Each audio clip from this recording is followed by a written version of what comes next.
বউয়ের মন যাচাই করার জন্য অ্যাঞ্জেল সাদিয়া নামে একটা ফেক আইডি খুললাম। তাড়াতাড়ি লগ ইন করে বউকে একটা মেসেজ পাঠিয়ে দিলাম, হাই আপু, বলছিলাম আপনার স্বামী আপনাকে ঠিকঠাক মতো দেয় তো ভরণ পোষণ? কিছুক্ষণ পর আমার বউয়ের রিপ্লাই খেপে যাওয়ার মতো দুইটা ইমোজি। না, এভাবে বলাটা আসলে ঠিক হয়নি, আর একটু ঘুরিয়ে বলাটা উচিত ছিল। যাই হোক, আমি বলছিলাম আপু, আপনার পোস্ট আমি অনেকদিন ধরেই ফলো করি, তবে কেন জানি আমার মনে হয় আমার মতো আপনারও পার্সোনাল লাইফে অনেক অশান্তি। ভাইয়া খুব ঝামেলা করে তাই না? বউয়ের রিপ্লাই ব্রোকেন ইমোজি দুইটা।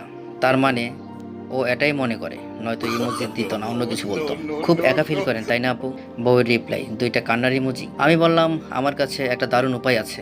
বউ দিল চিন্তায় পড়ে যাওয়ার মতো দুইটা ইমোজি। আমি বললাম আমার অফিসের বসের সাথে প্রেম করবেন? আসলে উনি অনলাইনে টাইম পাস করার জন্য একটা গার্লফ্রেন্ড খুঁজছে, আর সেটার দায়িত্ব পড়েছে আমার উপরে। যদি আপনি রাজি হতেন আমার কষ্ট অনেকটাই কমে আসতো। বউয়ের শেষ রিপ্লাই, তাই নাকি? আমি বললাম হ্যাঁ আপু।